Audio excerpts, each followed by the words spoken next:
আসসালামু আলাইকুম। সবাই তোমরা কেমন আছো? আজকে তোমাদের জন্য আঁকতেছি ক্যাট। তোমরা তো জানো অলরেডি আমি ইজি ওয়েতে তোমাদের জন্য আঁকার চেষ্টা করছি যাতে তোমরা খুব সহজেই শিখে নিতে পারো। তো আমি স্টেপ বাই স্টেপ দেখতে পাচ্ছ যে আমি প্রথমে একটা সার্কেল, তারপরে দুটো কান, তারপরে হচ্ছে পায়ের অংশ, তারপরে লেজ, পেছনের পা, এগুলো করে ফেললাম। তো মোটামুটি আমার হয়ে গেল ক্যাটটা। এবার আমি একটু ওয়াটার দিয়ে নিচ্ছি, একটু হালকা ব্রাউন কালারটা দিয়ে নিলাম। ঠিক আছে, এনি কালার তোমরা ইউজ করতে পারো। আমি তো বরাবরই বলেছি যে তোমরা যারা ছবি প্র্যাকটিস করতেছ, এখানে ব্ল্যাক হতে পারে, ব্লু হতে পারে, গ্রিন হতে পারে, নো প্রবলেম, কোনো সমস্যা নাই। তোমরা তোমাদের মতো করে কালার দিও।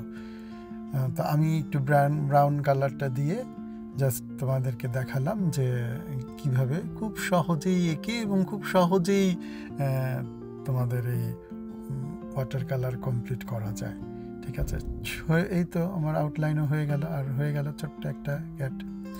আর এইবার যারা তোমরা একটু অ্যাডভান্স লেভেলে প্র্যাকটিস করতে চাও, আমি তাদের জন্য দেখাচ্ছি যে দেখো ক্যাট শুয়ে থাকলে কেমন দেখা যায়, তারপরে ক্যাট যখন স্ট্রেচ করে ওই সময়টাও কেমন লাগে দেখতে, বিভিন্ন ক্যারেক্টার। ঠিক আছে, তো আমি এই তো লেজটাও করে ফেললাম, দেখলাম জাস্ট কিউট কিছু মোমেন্ট। ঠিক আছে, তো এই যে আমি একটু ডার্ক ব্রাউন দিচ্ছি এটাতে, আর একটু ডার্ক করে ফেললাম।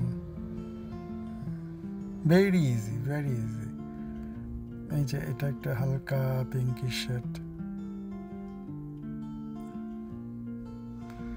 তারপর আর একটু ডার্ক দিয়ে আমি ক্যাটটা যেহেতু ফ্ল্যাপি থাকে, তো ওই জন্য আমি লোমগুলো একটু বোঝানোর চেষ্টা করলাম।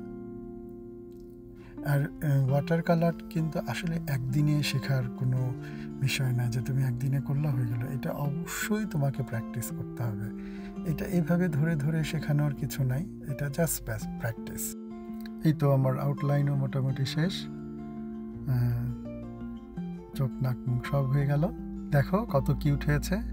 ঠিক আছে, এইভাবে প্র্যাকটিস করতে থাকো। আবার দেখা হবে নেক্সট ভিডিওতে। আল্লাহ হাফেজ।